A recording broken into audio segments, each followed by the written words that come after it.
Hallelujah. ನನ್ನ ಒಡೆಯನು ರಕ್ಷಕನು ವಿಮೋಚಕನ ಅತಿ ಬೇಗನೆ ಬರಲಿರುವ ಮೊದಲಿಂಗನಾದ ಯೇಸು ಕ್ರಿಸ್ತನ ಆಮೇಲೆ ಬಂದಿರುವಂಥ ಪ್ರತಿಯೊಬ್ಬರು ವಂದನೆಗಳು.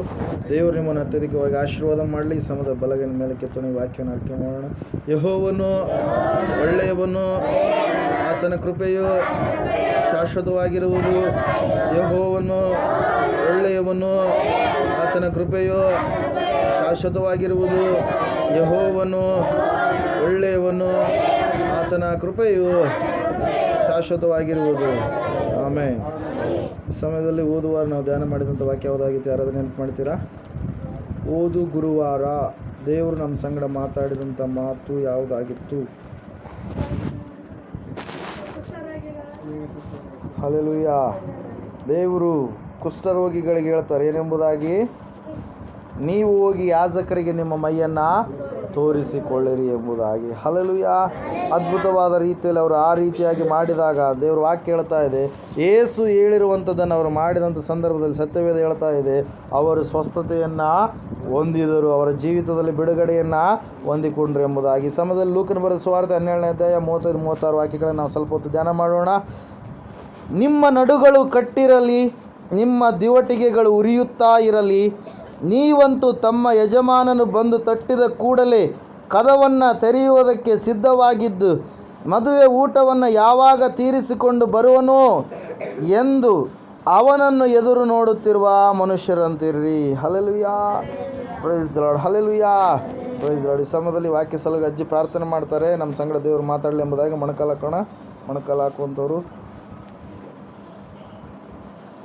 ಅಜ್ಜಿ ಪ್ರಾರ್ಥನೆ ಮಾಡುವ ವಾಕ್ಯ ಸಲುವಾಗಿ. ಸರ್ವಲೋಕವನ್ನು ಸೃಷ್ಟಿಸಿದ ಸರ್ವಾಧಿಕಾರಿ ಒಡೆಯ ದಯನಿಗೆ ಕರ್ತನೆ, ಈ ಸಮಯದಲ್ಲಿ ನೀವು ಬಂದಿರುವ ನನ್ನ ಮಕ್ಕಳನ್ನು ಆಶೀರ್ವಾದ. ಕರ್ತನೆ, ವಾಕ್ಯವನ್ನು ಹೇಳುವಂತೆ ನನ್ನ ದೇವತನನ್ನು ಆಶೀರ್ವಾದಪ್ಪ ಯಸಯ. ಇವರೊಂದಿಗೆ ನೀನು ಮಾತಾಡಪ್ಪ ಸ್ವಾಮಿ. ಹೆಚ್ಚಿನ ಆಯುಷ್ಯ ಆರೋಗ್ಯ ಭಾಗ್ಯ ಕೊಡಪ್ಪ ಇವರಿಗೆ. ಅದೇ ರೀತಿಯಲ್ಲಿ ಯಸಯ ಈ ನಿನ್ನ ಮಕ್ಕಳನ್ನು ಆಶೀರ್ವಾದಪ್ಪ. ಪ್ರತಿಯೊಬ್ಬರು ನಿನ್ನ ವಾಕ್ಯದಲ್ಲಿ ಇವರನ್ನು ಬಲಪಡಿಸಪ್ಪ ಯಸಯ. ಕಾರಗತ್ತಲೆಯಲ್ಲಿ ಇದ್ದವರನ್ನು ನೀನು ಬೆಳಕಿನಲ್ಲಿ ತೆಗೆದುಕೊಂಡು ಬಂದಿದ್ದಪ್ಪ. ನೀನು ನಾಮಕ್ಕೆ ತೋರಿಸ್ಕೊಟ್ಟು ಎಷ್ಟೋ ಮಂದಿ ನಿನ್ನ ವಾಕ್ಯವನ್ನು ಕೇಳಲಿಕ್ಕೆ ಬಂದಿದ್ದಾರಪ್ಪ. ಆ ವಾಕ್ಯವನ್ನು ಕೇಳಿ ಇತರರಿಗೆ ಹೇಳುವಂತೆ ಅವ್ರಿಗೆ ಒಳ್ಳೆ ಮನಸ್ಸು, ಒಳ್ಳೆ ಹೃದಯ ಕೊಡಪ್ಪ. ಯಾವಾಗ ಅವ್ರ ಹೃದಯದಲ್ಲೇ ನೀನು ವಾಸ ಮಾಡಪ್ಪ ಯಸಯ್ಯ. ಕರ್ತನೆ, ಈ ಬೆಳಗುರಿಕೆ ಗ್ರಾಮದೆಲ್ಲರೂ ಪ್ರತಿಯೊಬ್ಬೊಬ್ಬರು ಪ್ರಾರ್ಥನೆಗೆ ಬರುವಂತೆ ಅವ್ರಿಗೆ ಒಳ್ಳೆ ಮನಸ್ಸುಗಳನ್ನು ಕೊಡಪ್ಪ. ಒಳ್ಳೆ ಆರೋಗ್ಯ ಕೊಡು ಯಸಯ್ಯ. ಕರ್ತನೆ, ಈ ಸಮಯದಲ್ಲಿ ಎಲ್ಲೆಲ್ಲಿ ಭಕ್ತಿ ಕೂಟಗಳು ಕೂಡಿವೆ ಅಲ್ಲಿ ವಿಶೇಷ ಲೇಖನಾಗಿರಪ್ಪ. ಅಲ್ಲೇ ನಡೆಯುವ ಕೂಟದಲ್ಲಿ ಅದ್ಭುತ ಕಾರ್ಯಗಳನ್ನು ನಡೆಸಿಕೊಡಪ್ಪ ಯಸಯ್ಯ. ಇತರಿಗೆ ಎಲ್ಲವನ್ನು ತಿಳಿಸಿಕೊಡಪ್ಪ ಯಸಯ್ಯ. ಕರ್ತನೆ, ಯೇಸು ಪ್ರಭು, ಈಗ ನಮ್ಮ ಇಡೀ ಜನರಿಗೆಲ್ಲರಿಗೂ ಕಷ್ಟಕರವಾದ ಕೆಲಸಗಳ ಯಸಯ್ಯ. ಶ್ರಮ ಮರಣಗಳನ್ನು ನಾವು ಭಕ್ತಿಯಿಂದಲೂ ಅನ್ಯೋನ್ಯತೆಯಿಂದಲೂ ಭೇದಿಯಿಂದಲೂ ಆಚರಿಸುವಂತೆ ನಮಗೆ ಒಳ್ಳೆ ಮನಸ್ಸು ಕೊಡಪ್ಪ ಯಸಯ್ಯ. ಉಪವಾಸ ಪ್ರಾರ್ಥನೆಯಲ್ಲಿ ಇದ್ದವರನ್ನು ಹೆಚ್ಚಿನ ರೀತಿಯಲ್ಲಿ ಆಶೀರ್ವದಿಸಪ್ಪ. ಅವರಿಗೆ ಹೆಚ್ಚಾಗಿ ಬಲವನ್ನು ಕೊಡಪ್ಪ ಯಸಯ್ಯ. ಕರ್ತನೆ, ಉಪವಾಸ ಪ್ರಾರ್ಥನೆಯಲ್ಲಿ ಇದ್ದವರಿಗೆಲ್ಲರಿಗೂ ಒಳ್ಳೆ ಆರೋಗ್ಯ ಭಾಗ್ಯ ಕೊಟ್ಟು ಕಾಪಾಡಬೇಕೆಂದು ಬೇಗನೆ ಬರುವ ಯೇಸು ಕ್ರಿಸ್ತನ ಹೆಸರಿನಲ್ಲಿ ಬೇಡಿದೆವಪ್ಪ ತಂದೆ. Amen. Hallelujah. Praise lord. Okay, ನೇರವಾಗಿ ವಾಕ್ಯಕ್ಕೆ ಹೋಗೋಣ. ದೇವರು ವಾಕ್ಯ ಹೇಳ್ತಾ ಇದೆ, ಲೂಕನ ಬರೆದ ಸುವಾರ್ತೆ 12ನೇ ಅಧ್ಯಾಯ 35-36 ವಾಕ್ಯಗಳಲ್ಲಿ ಸತ್ಯವೇದ ಹೇಳ್ತಾ ಇದೆ, ನಿಮ್ಮ ನಡುಗಳು ಕಟ್ಟಿರಲಿ. ಹಲ್ಲೆಲೂಯಾ. ಯೇಸು ಕ್ರಿಸ್ತನು ಈ ಲೋಕಕ್ಕೆ ಬಂದಿರತಕ್ಕಂಥ ಸಂದರ್ಭದಲ್ಲಿ ಆತನ ಅನೇಕವಾದಂಥ ಬೋಧನೆಗಳನ್ನು ಮಾಡಿದ್ದಾನೆ. ಆ ಬೋಧನೆಗಳಲ್ಲಿ ಅನೇಕವಾದಂಥವುಗಳು ತನ್ನ ಎರಡನೇ ಬರುವಿಕೆಯಲ್ಲಿ ನಾವೆಲ್ಲರೂ ಕೂಡ ಸಿದ್ಧವಾಗಿ ಶುದ್ಧ ಹೃದಯದಿಂದ ನಿಲ್ಲಬೇಕು ಎಂಬುದಾಗಿ ಹೇಳಿರ್ತಕ್ಕಂಥ ಬೋಧನೆಗಳು ಹೆಚ್ಚಾಗಿದ್ದಾವೆ ಪ್ರಿಯರೇ. ಪರಲೋಕದಿಂದ ಆತನು ಬರುವಾಗ ಆತನನ್ನು ಎದುರುಗೊಳ್ಳುವುದಕ್ಕೆ ನಾವು ಯಾವಾಗಲೂ ಕೂಡ ಸಿದ್ಧ ಮನಸ್ಸುಳ್ಳವರಾಗಿ ಜೀವಿಸಬೇಕು ಎಂಬುದಾಗಿ ದೇವರು ಹೇಳಿರ್ತಕ್ಕಂಥ ಬೋಧನೆಗಳಲ್ಲಿ ಇದು ಕೂಡ ಒಂದು ಬೋಧನೆಯಾಗಿದೆ. ಇದು ಒಂದು ಸಾಮ್ಯವಾಗಿದೆ. ಇಲ್ಲಿ ನಾವು ನೋಡ್ತಾ ಇದ್ದೇವೆ, ಸತ್ಯವೇದದಲ್ಲಿ ನಾವು ನೋಡ್ತಾ ಇದ್ದೇವೆ, ನಿಮ್ಮ ನಡುಗಳು ಕಟ್ಟಿರಲಿ. ಇಲ್ಲಿರ್ತಕ್ಕಂಥ 3 ವಾಕ್ಯಗಳನ್ನು ಈ ಸಮಯದಲ್ಲಿ ನಾವು 3 ಮಾತುಗಳನ್ನು ಈ ಸಮಯದಲ್ಲಿ ನಾವು ಧ್ಯಾನ ಮಾಡುವಂಥವ್ರಾಗೋಣ. ಸತ್ಯವೇದದಲ್ಲಿ ಯೇಸು ಕ್ರಿಸ್ತನು ಯಾವುದಾದ್ರೂ ಒಂದು ಮಾತು ಹೇಳಿದಾನೆಂದರೆ ಅದಕ್ಕೆ ಅನೇಕವಾಗಿರ್ತಕ್ಕಂಥ ಒಳಾರ್ಥಗಳು, ಸತ್ಯಾಂಶಗಳು, ಆತ್ಮಿಕವಾಗಿರ್ತಕ್ಕಂಥ ಜೀವಿತಕ್ಕೆ ಅಳವಡಿಸಿಕೊಳ್ಳುವಂಥ ಎಷ್ಟೋ ಪ್ರಮುಖವಾಗಿರ್ತಕ್ಕಂಥ ಪಾಠಗಳು ಇರ್ತವೆ ಪ್ರಿಯರೇ. ಸತ್ಯವೇದ ಹೇಳ್ತಾ ಇದೆ, ನಿಮ್ಮ ನಡುಗಳು ಕಟ್ಟಿರಲಿ. ಒಬ್ಬ ವ್ಯಕ್ತಿಯ ಜೀವಿತದಲ್ಲಿ ಆತನ ನಡುವು ಎನ್ನುವಂಥದ್ದು ಬಹಳ ಮುಖ್ಯ ಪ್ರಿಯರೇ. ನಡುವು ಬಿದ್ದು ಹೋದಂಥವ್ರು ಏನಾಗಿರ್ತಾರೆ, ಅವರು ಬಿದ್ದಲ್ಲೇ ಮಲ್ಕೊಂಡಿರ್ತಾರೆ. ಅವರಿಗೆ ಯಾವ ಶಕ್ತಿ ಇರೋದಿಲ್ಲ, ಬಲ ಇರೋದಕ್ಕೆ ಸಾಧ್ಯ ಇಲ್ಲ, ಅವರು ಎದ್ದು ನಡೆದಾಡೋದಕ್ಕೆ ಸಾಧ್ಯವಿಲ್ಲ. ಒಬ್ಬ ಮನುಷ್ಯನ ಬಲ ಎನ್ನುವಂಥದ್ದು ಎಲ್ಲಿರುತ್ತೆ, ನಡುವಿನಲ್ಲಿರುತ್ತೆ. ಯಾವುದಾದ್ರೂ ಒಂದು ಗಟ್ಟಿಯಾದಂಥ ಕೆಲಸ ಮಾಡಬೇಕಾದ್ರೆ ಟವಲನ್ನು ಏನು ಮಾಡ್ತಾರೆ, ಯಾವುದಾದ್ರೂ ಒಂದು ಏನು ಮಾಡ್ತಾರೆ, ಬಟ್ಟೆಯನ್ನು ಏನು ಮಾಡ್ತಾರೆ ರೀ, ಸುತ್ತಿಕೊಳ್ತಾರೆ. ಎಲ್ಲಿ, ನಡುವಿನ ಹತ್ರ. ಹಲ್ಲೆಲೂಯಾ.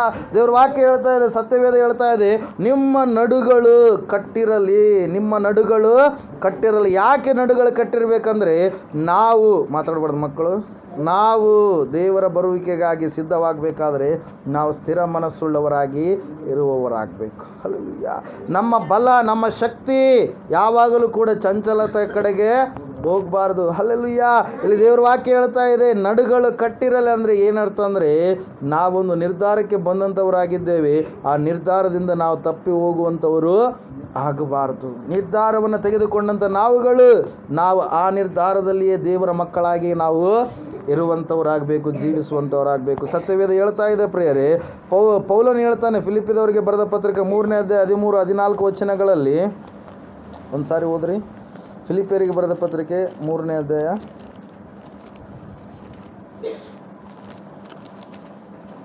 13-14. ಸಹೋದರರೇ, ನಾನಂತೂ ಹಿಡಿದುಕೊಂಡವನೆಂದು ನನ್ನನ್ನು ಈವರೆಗೂ ಎಣಿಸಿಕೊಳ್ಳುವುದಿಲ್ಲ. ಆದರೆ ನಾನು ಇಂದಿನ ಸಂಗತಿಗಳನ್ನು ಮರೆತು ಬಿಟ್ಟು ಮುಂದಿನವುಗಳನ್ನು ಹಿಡಿಯುವುದಕ್ಕೆ ಎದೆ ಬೊಗ್ಗಿದವನಾಗಿ ದೇವರು ಕ್ರಿಸ್ತನ ಮೂಲಕವಾಗಿ ನಮ್ಮನ್ನು ಮೇಲಕ್ಕೆ ಕರೆದು ನಮ್ಮ ಮುಂದೆ ಇಟ್ಟಿರುವ ಬಿರುದನ್ನು ಗುರಿ ಮಾಡಿಕೊಂಡು ಓಡುತ್ತಾ ಇದ್ದೇನೆ. ಹಲ್ಲೆಲೂಯಾ.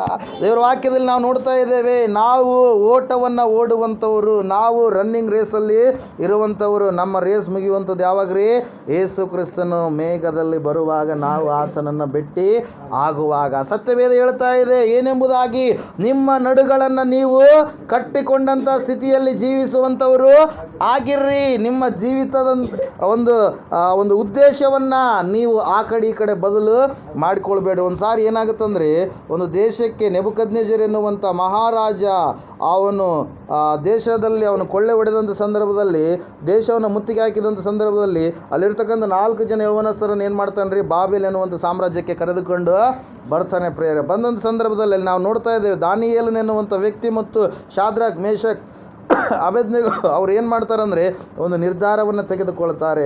ನಾವು ನಮ್ಮ ದೇವರು ಯಾವುದನ್ನು ಬೇಡ ಎಂಬುದಾಗಿ ಹೇಳಿದಾನೋ ಅದನ್ನು ನಾವು ಖಂಡಿತವಾಗಿ ಮಾಡುವುದಿಲ್ಲ ಎಂಬುದಾಗಿ ಒಂದು ನಿರ್ಧಾರವನ್ನು ತೆಗೆದುಕೊಂಡು, ಒಂದು ಡಿಸಿಷನ್ನ ತೆಗೆದುಕೊಂಡು ಅವ್ರು ಹೇಳ್ತಾ ಇದ್ದಾರೆ ಏನಂತೇಳಿ, ಅಲ್ಲಿರ್ತಕ್ಕಂಥ ಕಂಚುಕಿಗೆ ಹೇಳ್ತಾ ಇದ್ದಾರೆ, ನಾವು ಆ ಒಂದು ಮಾಂಸದ ಆಹಾರವನ್ನು ಊಟ ಮಾಡುವುದಿಲ್ಲ, ಆ ಒಂದು ಯಜ್ಞ ಅರ್ಪಣೆ ಮಾಡಿರ್ತಕ್ಕಂಥದ್ದನ್ನು ನಾವು ಊಟ ಮಾಡುವುದಿಲ್ಲ, ನಮಗೆ ಬೇಕಾಗಿರುವಂಥದ್ದು ಕಾಯಿಪಲ್ಯ ಎಂಬುದಾಗಿ ಹೇಳಿ ಅವರೊಂದು ನಿರ್ಧಾರವನ್ನು ತೆಗೆದುಕೊಳ್ತಾರೆ. ದೇವರ ಆಜ್ಞೆಯಲ್ಲಿ ಅವರು ಇರ್ತಾರೆ ಪ್ರಿಯರೇ. ಸತ್ಯವೇದ ಹೇಳ್ತಾ ಇದೆ, ಅವರು ನಡು ಕಟ್ಟಿಕೊಂಡ ಕಾರಣಕ್ಕಾಗಿ ದೇವರ ವಾಕ್ಯ ಹೇಳ್ತಾ ಇದೆ, ಆ ದಾನಿಯೇಲ್, ಶಾದ್ರಕ್, ಮೇಷಕ್, ಅಬೇದ್ನೆಗೋರನ್ನು ದೇವರು ಉನ್ನತವಾದಂಥ ಸ್ಥಿತಿಗೆ ತಂದರು ಎಂಬುದಾಗಿ. ಹಲ್ಲೆಲೂಯಾ.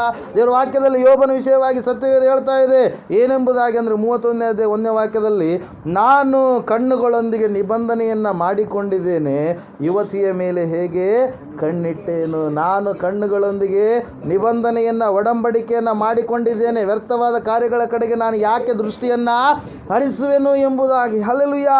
ದೇವರ ವಾಕ್ಯದಲ್ಲಿ ನಾವು ನೋಡ್ತಾ ಇದ್ದೇವೆ ಪ್ರಿಯರೇ, ನಾವು ನಡುವನ್ನು ಕಟ್ಟಿಕೊಂಡಂಥವ್ರು ಆಗಿರಬೇಕು. ಪೇತ್ರನು ಇನ್ನೂ ಹೆಚ್ಚಿನದಾಗಿ ಹೇಳ್ತಾನೆ ಏನಂತೇಳಿ, ನಿಮ್ಮ ಮನಸ್ಸೆಂಬ ನಡುವನ್ನು ನೀವು ಕಟ್ಟಿಕೊಂಡವರಾಗಿರ್ರಿ. ಹಲ್ಲೆಲೂಯಾ. ಈ ಮನಸ್ಸು ಒಂದೊಂದು ಸಾರಿ ಒಂದೊಂದು ರೀತಿಯಲ್ಲಿ ಏನು ಮಾಡುತ್ತೆ, ಇದು ಇರುತ್ತೆ ಪ್ರಿಯರೇ. ಹಲ್ಲೆಲೂಯಾ. ನಿಮಗೆಲ್ಲರಿಗೂ ಕೂಡ ಒಂದು ವಿಷಯ ಗೊತ್ತಿರುತ್ತೆ, ಒಂದು ಕತೆ ಗೊತ್ತಿರುತ್ತೆ. ಏನದು, ನೇರಳೆ ಮರ ಕೋತಿ. ನೇರಳೆ ಮರದಲ್ಲಿರ್ತಕ್ಕಂಥ ಕೋತಿದ ಬಗ್ಗೆ. ಹಲ್ಲೆಲೂಯಾ. ಒಂದು ಸಾರಿ ಏನಾಗುತ್ತಂದರೆ, ಒಂದು ಸಮುದ್ರ ದಡದ ಪಕ್ಕದಲ್ಲಿ ಒಂದು ನೇರಳೆ ಮರ ಬೆಳೆದಿರ್ತಕ್ಕಂಥ ಸಂದರ್ಭದಲ್ಲಿ ಆ ನೇರಳೆ ಮರದಲ್ಲಿ ಒಂದು ಕೋತಿ ಜೀವನ ಮಾಡ್ತಾ ಇರುತ್ತೆ. ನಿಮ್ಮೂರಲ್ಲಿ ಜಾಸ್ತಿ ಕೋತಿಗಳಿದೆ ಅಂತ ಕೇಳಲ್ಪಟ್ಟಿತ್ತು. ಹಲ್ಲೆಲೂಯಾ. ಒಂದು ಕೋತಿ ಜೀವನ ಮಾಡ್ತಾ ಇರುತ್ತೆ.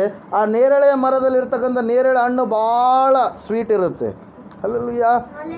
ಯಾವಾಗಲೂ ಕೂಡ ಹಣ್ಣನ್ನು ಏನು ಮಾಡ್ತಾ ಇರ್ತದೆ, ತಿಂತಾ ಇರುತ್ತೆ ಪ್ರೇಯರ್. ಹಲ್ಲೆಲೂಯಾ. ಅವಾಗ ಅಲ್ಲಿ ಹೊಳೆಯಲ್ಲಿರ್ತಕ್ಕಂಥ ಒಂದು ನದಿಯಲ್ಲಿರ್ತಕ್ಕಂಥ ಆ ಒಂದು ಮೊಸಳೆ ಏನು ಮಾಡುತ್ತೆ ರೀ, ಅದನ್ನು ನೋಡ್ತಾ ಇರುತ್ತೆ ಕೋತಿನ. ಅಲ್ಲೆಲ್ಲೂಯ್ಯ. ಕೋತಿಯನ್ನು ನೋಡ್ತಾ ಇರಬೇಕಾದ್ರೆ ಮೊಸಳೆ ಯಾವಾಗಲೂ ಕೂಡ ದುರಾಲೋಚನೆಗಳು ಅಂತ ಒಂದು ಪ್ರಾಣಿ ಎಂಬುದಾಗಿ ಹೆಸರು. ಅಲ್ಲೆಲ್ಲೂಯ್ಯ. ಮೊಸಳೆ ಕಣ್ಣೀರು ಎಂಬುದಾಗಿ ಅನೇಕರಿಗೆ ಯಾರಾದರೂ ಸುಮ್ಮನೆ ಆ್ಯಕ್ಟಿಂಗು ಡೋಂಗಿ ಮಾಡ್ತಾಯಿದ್ರು ಏನಂತಾರೆ ಅವ್ರಿಗೆ, ಮೊಸಳೆ ಕಣ್ಣೀರು ಅಂತೇಳಿ ಅಂತಾರೆ. ಅಲ್ಲೆಲ್ಲೂಯ್ಯ. ಅದರಂಗೆ ಈ ಮೊಸಳೆ ಏನು ಮಾಡುತ್ತಂದರೆ ಯಾವಾಗಲೂ ಕೂಡ ಮಾಂಸವನ್ನೇ ತಿನ್ನುವಂಥ ಇದು ಏನು ಮಾಡುತ್ತೆ, ಆ ಕೋತಿ ಜೊತೆಗೆ ಫ್ರೆಂಡ್ಶಿಪ್ ಮಾಡುತ್ತೆ ಪ್ರಿಯರೇ. ಯಾವುದ್ರ ಜೊತೆಗೆ? ಮೊಸಳೆ ಕೋತಿ ಇಬ್ಬರು ಫ್ರೆಂಡ್ಸ್ ಆಗಿಬಿಡ್ತಾರೆ. ಈ ಕೋತಿ ಏನು ಮಾಡ್ತಾ ಇರುತ್ತೆ, ನೇರಳೆ ಹಣ್ಣುಗಳನ್ನು ಭಾಳ ಅದಕ್ಕೆ ಒಗಿತಾ ಇರುತ್ತೆ, ಅದು ತಿಂತಾ ಇರುತ್ತೆ. ಯಾವುದು? ಕೋತಿ. ಮೊಸಳೆ, ಗಂಡು ಮೊಸಳೆ ಅದು. ಅಲ್ಲೆಲ್ಲೂಯ್ಯ. ಆ ಮೊಸಳೆ ತಿಂತಾ ಇರಬೇಕಾದ್ರೆ ಒಂದು ಸಾರಿ ಅದು ಆಲೋಚನೆ ಬರುತ್ತೆ ಅದಕ್ಕೆ, ಏನಂತೇಳಿ, ಅಬ್ಬಾ ಈ ನೇರಳೆ ಹಣ್ಣೆ ಇಷ್ಟು ರುಚಿ ಇದಾವ, ನೇರಳೆ ಹಣ್ಣನ್ನು ದಿನಾಲು ತಿನ್ನುವಂಥ ಈ ಕೋತಿ ಇನ್ನೂ ಎಷ್ಟು ರುಚಿ ಇರಬಾರ್ದು. ಅಲ್ಲೆಲ್ಲೂಯ್ಯ. ಅವಾಗ ಅದು ಏನು ಮಾಡುತ್ತಂತ್ರಿ, ಒಂದು ಸಾರಿ ಅದನ್ನು ಆಹ್ವಾನ ಮಾಡುತ್ತೆ ಕೋತಿಯನ್ನು.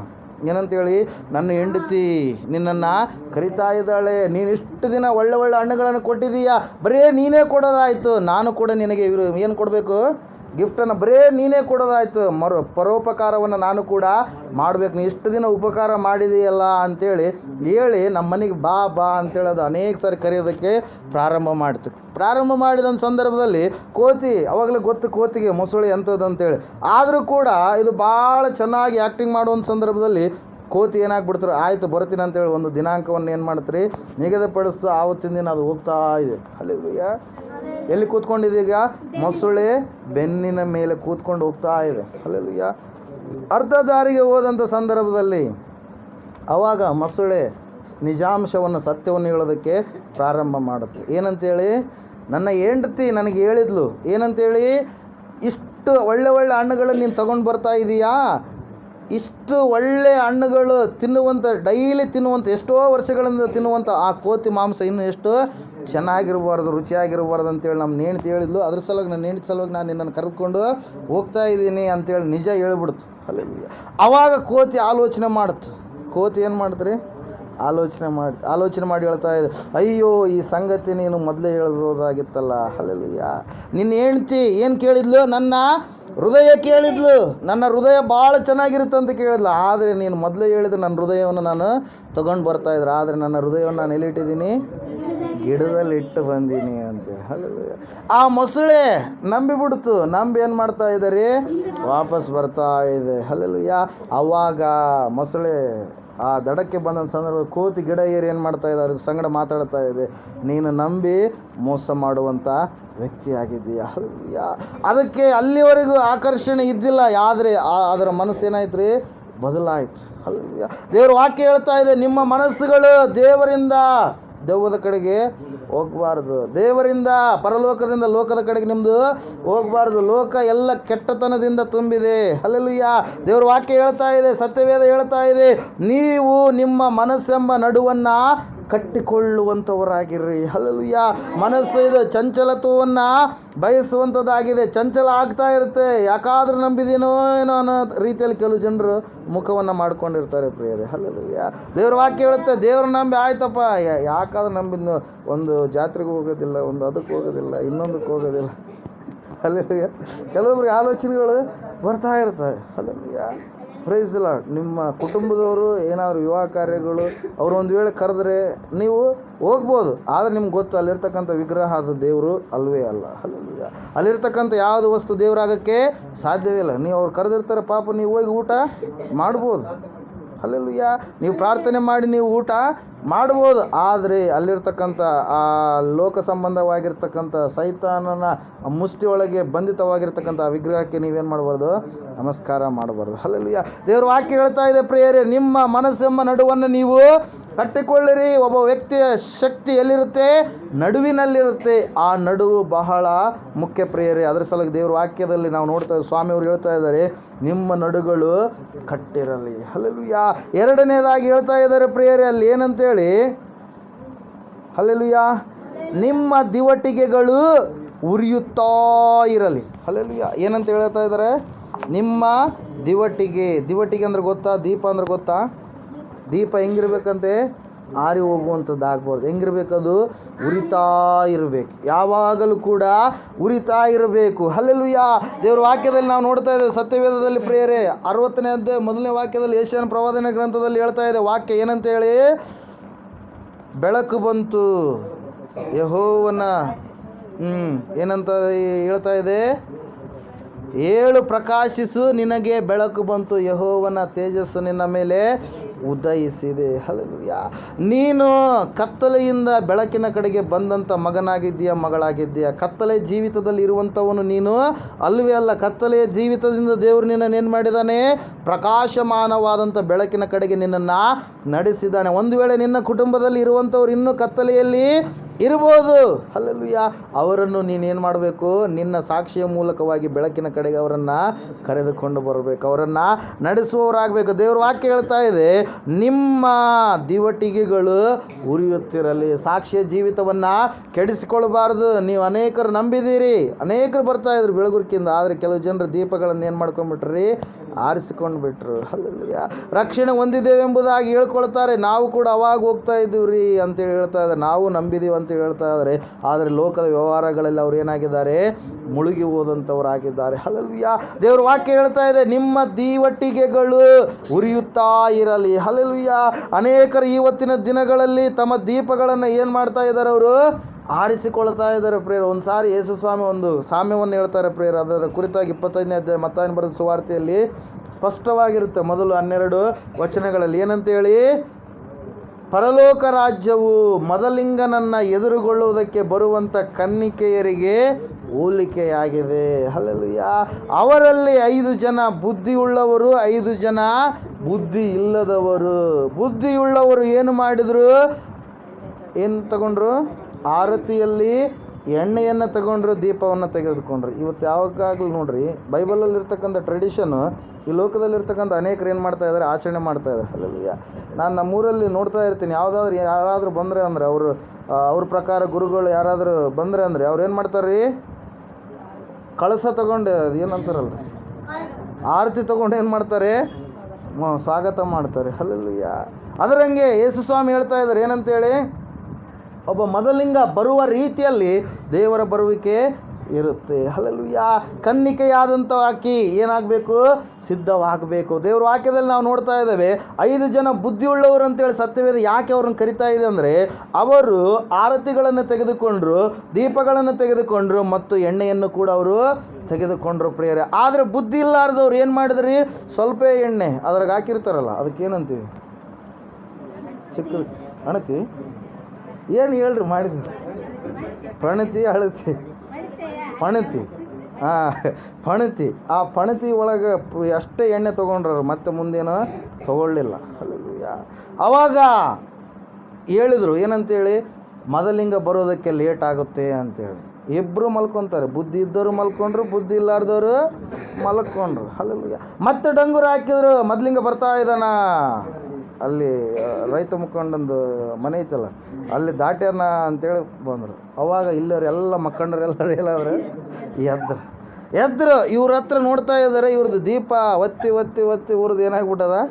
ಆರೋಗ್ಬಿಟ್ಟದ. ಎಣ್ಣೆ ಎಲ್ಲ ಖಾಲಿ ಆಗಿಬಿಟ್ಟದ. ಇವ್ರ ಹತ್ರ ಎಣ್ಣೆ ಇದೆ, ಇವ್ರ ಹತ್ರ ಎಣ್ಣೆ ಇಲ್ಲ. ಹಲ್ಲೆಲೂಯಾ. ಇವರು ಬೇರೆ ರೀತಿಯಾಗಿರ್ತಕ್ಕಂಥ ಎಣ್ಣೆ ಸ್ಟಾಕ್ ಇವ್ರ ಹತ್ರ ಇದೆ. ಅಂದರೆ ಏನ್ರಿ? ಅವ್ರಿಗೆ ಪರಿಶುದ್ಧಾತ್ಮ ದೇವರ ಸಹವಾಸ ಇದೆ, ಪ್ರಾರ್ಥನೆ ಜೀವಿತ ಇದೆ, ಆತ್ಮಿಕವಾಗಿ ಅವರು ಬೆಳೆದಂಥವರಾಗಿದ್ದಾರೆ. ಇವರು ಏನಿಲ್ಲ, ಇವರು ಬರೀ ಹಬ್ಬದ ಕ್ರೈಸ್ತರಾಗಿದ್ದಾರೆ. ಹೆಸರಿಗೆ ಮಾತ್ರ ದೇವ್ರ ಮಕ್ಕಳು ಅಂತ ಹೇಳ್ಕೊಳ್ತಾರೆ, ಆದರೆ ಮಾಡೋದೆಲ್ಲ ಕಾರ್ಯಗಳು ಲೋಕಸ್ಥರ ರೀತಿಯಲ್ಲಿ ಪ್ರಿಯರೇ. ಹಲ್ಲೆಲೂಯಾ. ಆ ಒಂದು ಸಂದರ್ಭದಲ್ಲಿ ಸತ್ಯವೇದ ಹೇಳ್ತಾ ಇದೆ ಪ್ರಿಯರೇ, ಬುದ್ಧಿಯುಳ್ಳಂಥವರು ಬಳಿಯಲ್ಲಿ ಹೋಗಿ ಬುದ್ಧಿ ಇಲ್ಲದ ಕನ್ಯರು ಕೇಳ್ತಾರೆ, ನಮಗೂ ಕೂಡ ಸ್ವಲ್ಪ ಎಣ್ಣೆಯನ್ನು ಕೊಡ್ರಿ ಅಂತೇಳಿ. ಆವಾಗ ಬುದ್ಧಿ ಇಲ್ಲಾರ್ದವ್ರಿಗೆ ಬುದ್ಧಿ ಉಳ್ಳಂಥವ್ರು ಹೇಳ್ತಾರೆ, ನಿಮಗೂ ಕೊಟ್ಟರೆ ನಮಗೂ ಕೂಡ ಸಾಲದಿಲ್ಲ, ಇಬ್ಬರು ಹೊರಗೆ ಆಗಬೇಕಾಗುತ್ತೆ, ಪರಲೋಕದ ಒಳಗಡೆ ಮದಲಿಂಗನ ಕೂಡ ಹೋಗೋದು ಯಾರು ಅಂತೇಳಿ. ಹಲ್ಲೆಲೂಯಾ. ನೀವು ಹೋಗಿ ಅಂಗಡಿಗೆ ಹೋಗಿ ಕೊಂಡುಕೊಂಡು ಬರ್ರಿ ಅಂತೇಳಿ. ಹಲ್ಲೆಲೂಯಾ. Praise lord. ಇಲ್ಲಿ ವಾಕ್ಯದಲ್ಲಿ ನಾವು ನೋಡ್ತಾ ಇದ್ದೇವೆ ಪ್ರಿಯರೇ, ಬುದ್ಧಿ ಉಳ್ಳವರು ಆ ಸಮಯದಲ್ಲಿ ಮದಲಿಂಗ ಬರ್ತಾನೆ. ಬುದ್ಧಿಯುಳ್ಳವರು ಮದಲಿಂಗನನ್ನು ಎದುರುಗೊಳ್ತಾರೆ, ಅವರು ಪರಲೋಕದ ಒಳಗಡೆ ಹೋಗ್ಬಿಡ್ತಾರೆ. ಆವಾಗ ಬುದ್ಧಿ ಇರಲಾರ್ದಂಥವ್ರು ಹೋಗಿ ಎಣ್ಣೆಯನ್ನು ತೊಗೊಂಡು ಬಂದು ಡೋರ್ನ ಹೊಡಿತಾ ಇದ್ದಾರೆ, ಬಾಗಿಲನ್ನು ಹೊಡಿತಾ ಇದ್ದಾರೆ. ಮದಲಿಂಗ ತೆಗೆದ, ಆದರೆ ನೀವು ಯಾರು ನನಗೆ ಗೊತ್ತಿಲ್ಲ. ಅದರ ಸಲುವಾಗಿ ಸ್ವಾಮಿ ಹೇಳ್ತಾನೆ, ಸ್ವಾಮಿ ಸ್ವಾಮಿ ಅನ್ನುವರೆಲ್ಲ ಪರಲೋಕ ಸೇರುವರೆಂದು ನೆನೆಸಬೇಡಿರಿ. ನನ್ನ ತಂದೆಯ ಚಿತ್ತದಂತೆ ನಡೆಯುವವನೇ ಪರಲೋಕಕ್ಕೆ ಬಾಧ್ಯನಾಗ್ತಾನೆ, ಸೇರುವವನಾಗ್ತಾನೆ. ಹಲ್ಲೆಲೂಯಾ. ದೇವರ ಚಿತ್ತ ಏನಾಗಿದೆ ಅದರ ಪ್ರಕಾರವಾಗಿ ನಾವು ನಡೆಯುವವರಾಗಬೇಕು. ಸತ್ಯವೇದ ಹೇಳ್ತಾ ಇದೆ ಪ್ರಿಯರೇ, ಇವತ್ತಿನ ದಿನ ಅನೇಕರು ತಮ್ಮ ದೀಪಗಳನ್ನು ಏನು ಮಾಡ್ತಾ ಇದ್ದಾರಂತೆ, ಆರಿಸಿಕೊಳ್ತಾ ಇದ್ದಾರೆ. ಅನೇಕವಾಗಿರ್ತಕ್ಕಂಥ ಕಾರಣಗಳು ಉಳ್ಳವರಾಗಿ ದೇವರಿಂದ ದೂರ ಆಗಿ ತಾವೇ ದೇವರಿಂದ ದೂರ ಹೋಗ್ತಾರೆ. ದೇವರು ಎಂದಿಗೂ ಕೂಡ ಕಾನ್ಸ್ಟೆಂಟ್ ಆಗಿರುವಂಥ ಆತನು ಎಂದಿಗೂ ಕೂಡ ನಮ್ಮ ಜೀವಿತದಲ್ಲಿ ಏನು ಮಾಡುವಂಥ ದೇವರಲ್ಲ, ಶಾಪವನ್ನು ತರುವಂಥ ದೇವರಲ್ಲ. ಹಲ್ಲೆಲೂಯಾ.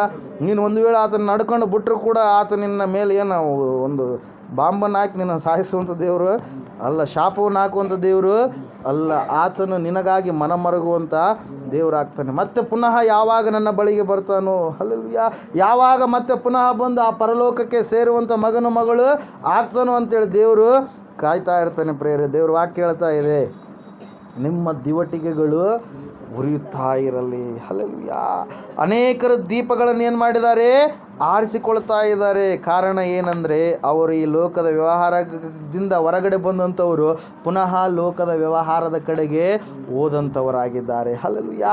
ದೇವ್ರ ವಾಕ್ಯದಲ್ಲಿ ಸತ್ಯವೇದದಲ್ಲಿ ನಾವು ನೋಡ್ತಾ ಇದ್ದೇವೆ, ಸತ್ಯವೇದ ಹೇಳ್ತಾ ಇದೆ, ನಿಮ್ಮ ದೀಪಗಳು ಉರಿಯುತ್ತಿರಬೇಕು, ನಿಮ್ಮ ದೀಪಗಳು ಆರಿ ಹೋಗಬಾರ್ದು. ನಿಮ್ಮ ದೀಪಗಳನ್ನು ನೀವು ಎಷ್ಟು ಮಾತ್ರಕ್ಕೆ ಸಾಕ್ಷ್ಯ ಜೀವಿತವನ್ನು ನಾಶ ಮಾಡಿಕೊಳ್ಬಾರ್ದು, ಕೆಡಿಸಿಕೊಳ್ಬಾರ್ದು. ಅನೇಕರು ಕೆಡಿಸುವ ರೀತಿಯಲ್ಲಿ ಇರ್ತಾರೆ. ನಿಮ್ಮನ್ನು ಸತ್ಯ ಮಾರ್ಗದಿಂದ ತಪ್ಪಿಸ್ಬೇಕಂತೇಳಿ ಪುನಃ ತಮ್ಮ ಮಾರ್ಗದ ಕಡೆಗೆ ಎಳಬೇಕಂತೇಳಿ ಲೋಕಸ್ಥರು ಏನು ಮಾಡ್ತಾರೆ, ನಿಮ್ಮ ಮೇಲೆ ವಂಚ ಆಗ್ತಾ ಇರ್ತಾರೆ. ನಿಮಗೆ ದೇವರ ಮಾರ್ಗದಿಂದ ತಪ್ಪಿಸ್ಬೇಕಂತೇಳಿ ನಿಮ್ಮ ಮೇಲೆ ಸಲ್ಲದಂಥ ಆರೋಪಗಳನ್ನು ಹಾಕ್ತಾ ಇರ್ತಾರೆ. ಹಿಂಗ ಅದು ಇದು ಅಂತೇಳಿ ಏನೆಲ್ಲ ಮಾತುಗಳನ್ನು ಆಡ್ತಾ ಇರ್ತಾರೆ. ಆದರೆ ನೀವು ದೇವರಿಂದ ನೀವು ದೂರ ಆಗಬಾರ್ದು. ದೇವ್ರ ವಾಕ್ಯ ಹೇಳ್ತಾ ಇದೆ 137ನೇ ಕೀರ್ತನೆಯಲ್ಲಿ, ನಿನ್ನ ಅಭಿಷಕ್ತನ ದೀಪವನ್ನು ನೀನು ಉರಿಯುತ್ತಲೇ ಇರಬೇಕಂತೇಳಿ ನೀನು ನೇಮಿಸಿದ್ದೀಯಾ. ಹಲ್ಲೆಲೂಯಾ. ಉರಿಯುತ್ತಿರುವ ದೀಪಗಳೋಪಾದಿಯಲ್ಲಿ ನೀನು ಇರುವವನಾಗಬೇಕು. ಆ ದೀಪ ಒಂದು ಸುಂಟರ ಗಾಳಿ ಆಗಿರಲಿ, ಬಿರುಗಾಳಿ ಆಗಿರಲಿ, ಮಳೆ ಆಗಿರಲಿ, ಎಂತಹ ಕಾರಣಗಳು ಬಂದಾಗಲೂ ಕೂಡ ಅದು ಆರಿ ಹೋಗಲಾರದ ಸ್ಥಿತಿಯಲ್ಲಿ ಅದು ಇರಬೇಕು. ದೇವರು ನಂಬಿದ ಮೇಲೆ ಕೆಲವೊಬ್ಬರು ಏನಾಗ್ತಾರೆ, ಕೆಲವೊಂದು ಸಂದರ್ಭದಲ್ಲಿ ಶೋಧನೆಗಳನ್ನೇ ಎದುರಿಸಬೇಕಾಗತ್ತೆ. ಹಲ್ಲೆಲೂಯಾ. ಯೋಬನ ಭಕ್ತನ ಕುರಿತಾಗಿ ನಾವು ನೋಡುವಾಗ ಯೋಬನು ಅನೇಕವಾಗಿರ್ತಕ್ಕಂಥ ಶೋಧನೆಗಳನ್ನು ಎದುರಿಸಿದ ಪ್ರಿಯರೇ, ಆದರೆ ತನ್ನ ದೀಪವನ್ನು ಆತನ ಏನು ಮಾಡಲಿಲ್ಲ, ಆರಿಸಿಕೊಳ್ಳಲಿಲ್ಲ. ಹಲ್ಲೆಲೂಯಾ. ದೇವರ ವಾಕ್ಯ ಹೇಳ್ತಾ ಇದೆ, ಯೋಬನು ಎಲ್ಲವನ್ನ ಕಳೆದುಕೊಂಡ, ಆ ಶೋಧನೆಯಲ್ಲಿ ಅವನು ಜಯದ ಜೀವಿತವನ್ನು ಹೊಂದಿದ. ದೇವರ ದೃಷ್ಟಿಯಲ್ಲಿ ಅವನೇನಾದರೆ ಆ ಶೋಧನೆಯನ್ನು ಜಯಿಸಿದ. ಅಬ್ರಹಾಮನು ಶೋಧನೆಯನ್ನು ಜಯಿಸಿದ. ಹಲ್ಲೆಲೂಯಾ. ಅನೇಕ ಭಕ್ತರು ಶೋಧನೆಯನ್ನು ಜಯಿಸಿದಂಥವರಾಗಿದ್ದಾರೆ. ತಮ್ಮ ದೀಪಗಳನ್ನು ಅವ್ರು ಏನು ಮಾಡಲಿಲ್ಲ, ಆರಿಸಿಕೊಳ್ಳಲಿಲ್ಲ ಪ್ರಿಯರೇ. ಕೆಲವು ಜನರು ಬಿದ್ದರು, ಮತ್ತೆ ಪುನಃ ಅವ್ರು ಏನಾದರೂ ಎದ್ರು ಪ್ರಿಯರೇ. ಅದರ ಸಲುವಾಗಿ ವಾಕ್ಯದಲ್ಲಿ ನಾವು ನೋಡ್ತಾ ಇದ್ದೇವೆ, ನೀತಿವಂತನು 7 ಸಾರಿ ಬಿದ್ದರೂ ಕೂಡ ಪುನಃ ಎದ್ದು ಹೇಳುವನು. ಹಲ್ಲೆಲೂಯಾ. ದೇವರಿಂದ ದೂರ ಆದಂಥ ಪರಿಸ್ಥಿತಿಯಲ್ಲಿ ಇದ್ದಾಗಲೂ ಕೂಡ ಪುನಃ ಅವನೇನಾಗ್ತಾನೆ, ಎದ್ದೇಳ್ತಾನೆ ಪ್ರಿಯರೇ. ಹಲ್ಲೆಲೂಯಾ. ಇವರು ಬಡಿತಾ ಇದ್ದಾರೆ, ಡೋರನ್ನು ಬಡಿದಂಥ ಸಂದರ್ಭದಲ್ಲಿ ಆ ಕಡೆ ಮೊದಲಿಂಗ ಹೇಳ್ತಾ ಇದ್ದಾನೆ, ನೀವು ಯಾರೋ ನನಗೆ ಗೊತ್ತಿಲ್ಲ. ಹಲ್ಲೆಲೂಯಾ.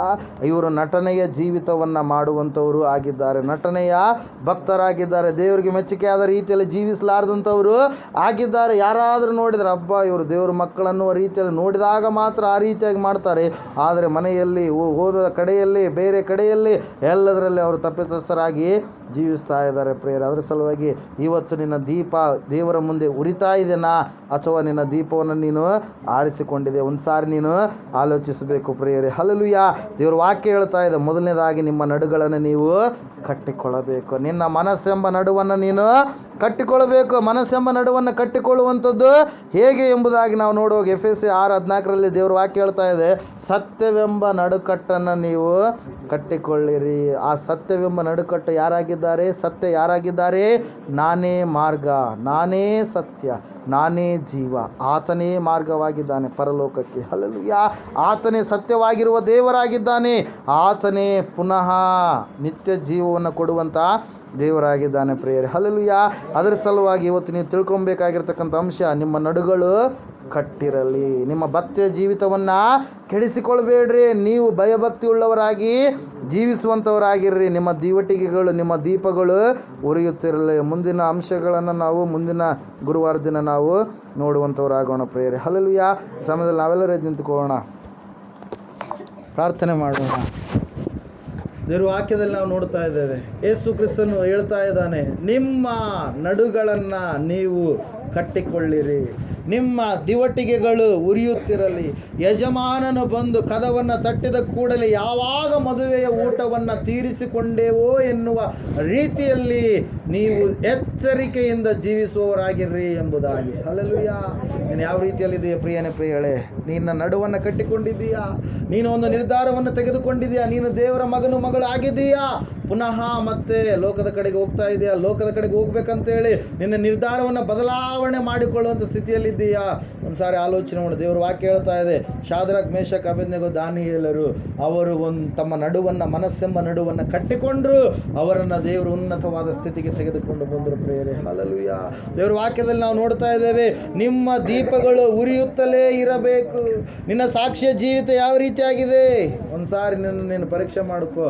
ಈ ಸಮಯದಲ್ಲಿ ದೇವರೇ, ನಮ್ಮ ನಡುವನ್ನು ನಾವು ಕಟ್ಟಿಕೊಳ್ಳಬೇಕಾಗಿದೆ. ಒಬ್ಬ ವ್ಯಕ್ತಿಯ ಬಲ, ಶಕ್ತಿ ಅಡಗಿರುವಂಥದ್ದು ನಡುವಿನಲ್ಲಿ. ಈ ಸಮಯದಲ್ಲಿ ನೀನು ಪರೀಕ್ಷೆ ಮಾಡೋಕ್ಕೆ ಯಾವ ವಿಷಯದಲ್ಲಿ ನೀನು ತಪ್ಪಿ ಹೋಗಿದೆಯಾ? Hallelujah, hallelujah. ಸ್ತೋತ್ರ ಕರ್ತನೆ, ಪರಿಶುದ್ಧನಾದ ದೇವರೇ, ಪರಲೋಕದ ತಂದೆ ಸ್ವಾಮಿ, ಕೂಡಿ ಬಂದಿರತಕ್ಕಂಥ ಇವರೆಲ್ಲರನ್ನ ಸ್ವಾಮಿ ನಿನ್ನ ಹಸ್ತದ ಕೆಳಗಡೆ ಒಪ್ಪಿಸಿಕೊಡ್ತಾ ಇದ್ದೇವೆ ಸ್ವಾಮಿ.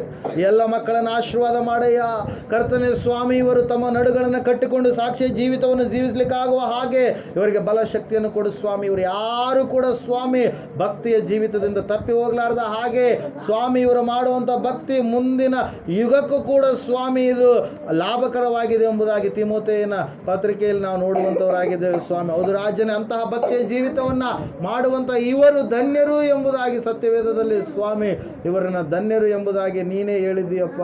ಹೌದು ಸ್ವಾಮಿ, ಮಕ್ಕಳನ್ನು ಆಶೀರ್ವಾದ ಮಾಡಪ್ಪ ಕರ್ತನ. ವಿಶೇಷವಾಗಿ ಸುವಾರ್ತೆ ಸೇವೆಗೋಸ್ಕರ ಸ್ಥಳಾವಕಾಶ ಕೊಟ್ಟಿರ್ತಕ್ಕಂಥ ಈ ಕುಟುಂಬವನ್ನು ಆಶೀರ್ವಾದ ಮಾಡಿ. ಇಲ್ಲಿ ಸೇರಿ ಬಂದಿರತಕ್ಕಂಥ ಈ ಎಲ್ಲ ಕುಟುಂಬಗಳನ್ನು ಆಶೀರ್ವಾದ ಮಾಡಪ್ಪ. ಇವರ ಜೀವಿತಗಳನ್ನು ಆಶೀರ್ವಾದ ಮಾಡಿ. ಎಲ್ಲ ರೀತಿಯಲ್ಲೂ ಸೌಖ್ಯ ಸಮಾಧಾನವನ್ನು ಅನುಗ್ರಹ ಮಾಡಯ್ಯ ಕರ್ತನೇ. ನಿನಗೆ ಸ್ತೋತ್ರ. ಕಾರ್ಯ ಮಾಡುವ ದೇವರೇ ನಿನಗೆ ಸ್ತೋತ್ರ. ಬಲಪಡಿಸುವ ದೇವರೇ ನಿನಗೆ ಸ್ತೋತ್ರಗಳಯ್ಯ. ಇವರೆಲ್ಲರನ್ನು ನಿನ್ನ ಹಸ್ತಕ್ಕೆ ಒಪ್ಪಿಸಿಕೊಡ್ತಾ ಇದ್ದೇವೆ ಸ್ವಾಮಿ. ಅವರನ್ನು ಆಶೀರ್ವಾದ ಮಾಡಪ್ಪ. ಇನ್ನು ಅನೇಕರು ಈ ಗ್ರಾಮದಲ್ಲಿ ಸ್ವಾಮಿ ಕರ್ತನೆ ಸ್ವಾಮಿ ರಕ್ಷಣೆ ಮಾರ್ಗದಲ್ಲಿ ಇಲ್ಲ ಸ್ವಾಮಿ, ರಕ್ಷಣೆ ಇಲ್ಲದೆ ಜೀವಿಸ್ತಾ ಇದ್ದಾರೆ. ಅವರು ಕೂಡ ರಕ್ಷಣೆ ಮಾರ್ಗದಲ್ಲಿ ಬಂದು ನಿನ್ನ ಮಕ್ಕಳಾಗಿ ಸ್ವಾಮಿ ನೀನು ಬರುವಾಗ ಮಹಿಮೆ ಮೇಘವನ್ನು ಏರುವಂಥ ಸ್ವಾಮಿ ಭಕ್ತಿಯನ್ನು ಕಟ್ಟಿಕೊಳ್ಳುವ ಹಾಗೆ ನೀನು ಸಹಾಯ ಮಾಡಿ ನಡೆಸಬೇಕೆಂಬುದು ಯೇಸು ಕ್ರಿಸ್ತನ ನಾಮದಲ್ಲಿ ಪ್ರಾರ್ಥಿಸಿ ಅರ್ಪಿಸಿ ಬೇಡಿ. ಬಂದಿರತಕ್ಕಂಥ ಪ್ರತಿಯೊಬ್ಬರನ್ನು ಆಶೀರ್ವಾದ ಮಾಡು. ಒಳ್ಳೆಯ ಆರೋಗ್ಯ ಕೊಡು, ಆನಂದ ಕೊಡು, ಸಮಾಧಾನ ಕೊಡು. ಪ್ರತಿ ಅಂಧಕಾರ ಅಪರಾತ್ಮ ಲೋಪದೋಷಗಳಲ್ಲಿ ನೀಗಿಸಿ ಸಂಪೂರ್ಣವಾದ ಸಮಾಧಾನದಿಂದ ತುಂಬಿಸಬೇಕೆಂಬುದು ಬೇಡಿದೆಲ್ಲ ಯೇಸುವಿನ ಪ್ರಾರ್ಥಿಸಿ ಹೊಂದಿದ್ದೇವೆ ಪರಮ ತಂದೆ. ನಮ್ಮ ತಂದೆಯ ದೇವರ ಶಾಶ್ವತವಾದ ಪ್ರೀತಿ ಕುಮಾರನಾಗಿ ಬಂದರು ಯೇಸು ಕ್ರಿಸ್ತನ ಶಾಶ್ವತವಾದ ಕೃಪೆ ಪರಿಶುದ್ಧಾತ್ಮದ ಶಾಶ್ವತವಾದ ಅನ್ನಂತೆ ನಡೆಸಿ ಅಲಂಕರಿಸಿ ಕೂಡಿ ಬಂದಿರತಕ್ಕಂಥ ಇವರ ಸಂಗಡಲು ಎಲ್ಲ ವಿಶ್ವಾಸಿಗಳು, ಅವರ ಕುಟುಂಬ ಸಂಗಡಲು ಎಲ್ಲ ದೈವ ಸೇವಕರು ಅವರು ಮಾಡುವಂಥ ಸೇವರ ಕುಟುಂಬಗಳ ಸಂಗಡಲು ಪ್ರಪಂಚದಲ್ಲಿರ್ತಕ್ಕಂಥ ಎಲ್ಲ ಮನುಷ್ಯರ ಸಂಗಡಲು ಸದಾಕಾಲ ನೆಲೆಯಾಗಿರಲಿ ಸ್ವಾಮಿ. ಯೇಸು ರಕ್ತಕ್ಕೆ ಜಯ, ಸಕಲ ಪಾಪಗಳಲ್ಲಯ್ಯ. ಯೇಸು ರಕ್ತಕ್ಕೆ ಜಯ, ಸಕಲ ಪಾಪಗಳಲ್ಲಯ್ಯ. ಯೇಸು ಪ್ರಭು ರಕ್ತಕ್ಕೆ ಸಂಪೂರ್ಣ ವಿಜಯ, ಸಕಲ ಪಾಪಗಳಿಗೆ ಅನಂತ ಕಾಲ ನಾಶನ. Hallelujah, hallelujah, hallelujah. ಸ್ತೋತ್ರ, ಸ್ತೋತ್ರ, ಸ್ತೋತ್ರ. Amen, amen, amen, amen, amen. Hallelujah, amen, amen, hallelujah, amen, hallelujah, amen, hallelujah, amen, amen, hallelujah, amen, amen, hallelujah, amen, amen. बोलो यीशु क्रिस्त महाराज को, ಅತಿ ಬೇಗನೆ ಬರಲಿರುವ ಕ್ರಿಸ್ತ ಯೇಸು ಮಹಾರಾಜಕ್ಕೂ ದೇವರಿಗೆ ಮಹಿಮೆ ಉಂಟಾಗಲಿ, ದೇವರಿಗೆ ಸ್ತೋತ್ರ ಉಂಟಾಗಲಿ.